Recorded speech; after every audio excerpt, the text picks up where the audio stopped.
Thailand is positioning itself as a regional leader in sustainability, but challenges remain in turning ambition into action. For more on this, here's a report by Tulip Naksompop Blauw.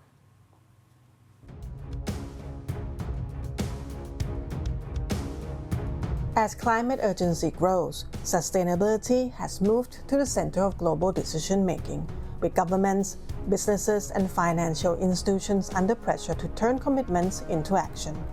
Economist Impact's 5th Sustainability Week Asia in Bangkok brought together industry leaders to tackle the region's most pressing challenges. But how much real progress has been made, and where does Thailand stand? Sustainability is no longer just the purview of chief sustainability officers or small departments in government. It is now becoming a strategic priority. And I think it's quite clear why that is.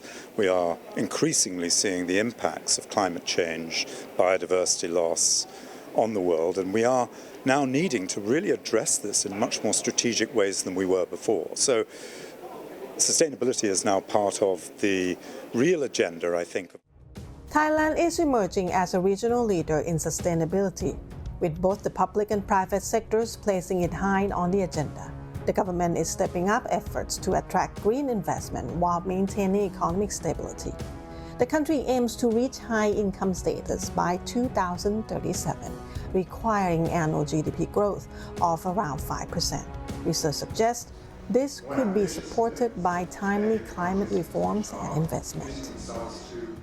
I think three big challenges, and I think Minister highlighted to that. One is, of course, the policy framework has to be aligned. So government has to work hand in hand with the private sector to ensure that the policy is in consistency with expectations of the private sector. The second is to be innovation. We have to encourage a lot of innovation. We can actually address climate challenge only through proper innovation in technology and digital. And third is, of course, financing. We have to tap all sources of financing, whether through carbon tax, through capital markets, or through private sector financing. When it comes to sustainability investment, carbon credits and carbon pricing are often criticized for greenwashing. ACT Executive John Davis says the reality is different.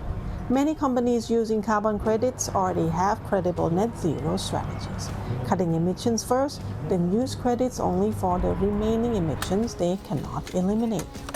While concerns persist, the market is maturing, with rating agencies helping ensure each ton delivers as promised and reflects project quality.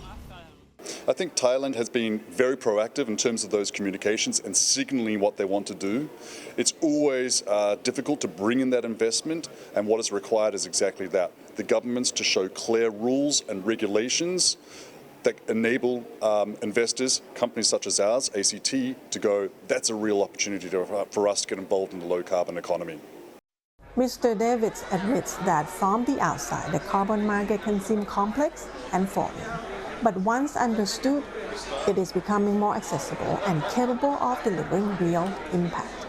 The market is now seeing a growing number of companies, particularly in Southeast Asia, making these commitments. So perhaps part of the challenge lies in perception that sustainability is too costly or too complex, especially for SMEs. Experts say that sooner or later, all businesses will have to get on board. It's the only way forward. Tulip Naksompop Blauw, reporting for NBT World.